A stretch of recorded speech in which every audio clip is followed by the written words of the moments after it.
بسم اللہ الرحمن الرحیم۔ السلام علیکم۔ آج کے ویڈیو کا عنوان ہے حضور صلی اللہ علیہ وآلہ وسلم کی صفات و اخلاق۔ جی تو خوشبو، آپ صلی اللہ علیہ وآلہ وسلم کا جسم، پسینہ اور اعضاء تمام خوشبوؤں سے زیادہ خوشبودار تھے۔ حضرت انس رضی اللہ عنہ کا ارشاد ہے کہ میں نے کبھی کوئی عنبر یا مشک یا کوئی ایسی خوشبو نہیں سونگھی جو رسول اللہ صلی اللہ علیہ وآلہ وسلم کی خوشبو سے بہتر رہی ہو۔ حضرت جابر رضی اللہ عنہ کہتے ہیں کہ آپ کسی راستے سے تشریف لے جاتے اور آپ کے بعد کوئی اور گزرتا تو آپ کی خوشبو کی وجہ سے ضرور جان جاتا کہ آپ یہاں سے گزرے ہیں، اور آپ کسی آدمی سے مصافحہ فرماتے تو وہ دن بھر اس کی خوشبو محسوس کرتا، اور آپ کسی بچے کے سر پر اپنا ہاتھ پھیرتے تو اس کی خوشبو کی وجہ سے وہ بچوں کے درمیان سے پہچان لیا جاتا۔ سبحان اللہ۔ حضرت ام سلیم رضی اللہ عنہا نے آپ کا پسینہ ایک شیشی میں محفوظ کر رکھا تھا، اسی خوشبو میں ڈالتی تھیں کیونکہ وہ سب سے عمدہ خوشبو تھی۔ سر، گردن اور بال۔ کھوپڑی بھاری، سر بڑا اور گردن لمبی تھی، گویا چاندی کا لوٹا یا گروے کی گردن ہے۔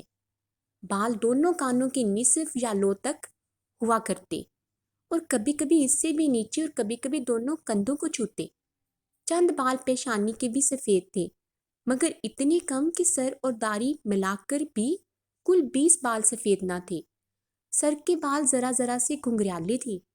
آپ ناگے سے سر اور داڑھی میں کنگھی فرماتے اور سر کے درمیان سے مانگ نکالتے۔ اعضاء و اطراف۔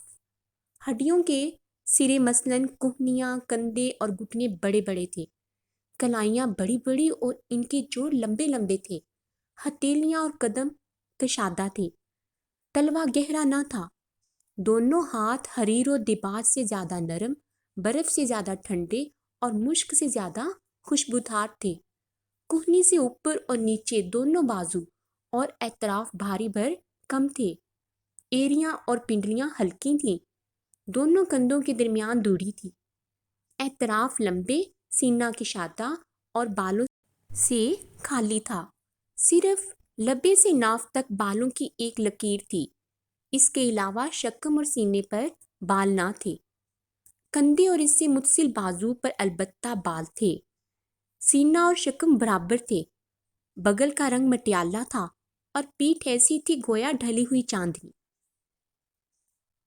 قد و قامت اور جسم۔ آپ صلی اللہ علیہ وآلہ وسلم کا قد خوبصورت، قامت معتدل اور ٹیک کر سیدھا تھا۔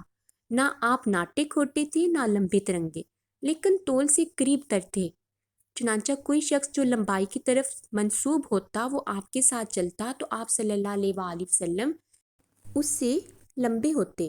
جسامت معتدل تھی اور بدن گٹھا ہوا تھا، نہ زیادہ موٹے تھے نہ دبلے پتلے، بلکہ دو شاخوں کے درمیان ایک شاخ تھی جو تینوں میں سے سب سے زیادہ تازہ خوش منظر تھی۔ آپ کا قد سب سے زیادہ خوبصورت تھا۔ انشاءاللہ کل کی ویڈیو رفتار، آواز اور گفتگو، اخلاق کی ایک جھلک، اخلاق و صفات میں یہ ٹاپک ہوں گے۔ اللہ تعالیٰ تمام ویورز کو صحت تندرستی والی زندگی دے۔ مزید اچھی ویڈیوز دیکھنے کے لیے میرے چینل کو سبسکرائب کریں۔ Thanks for watching. جزاک اللہ۔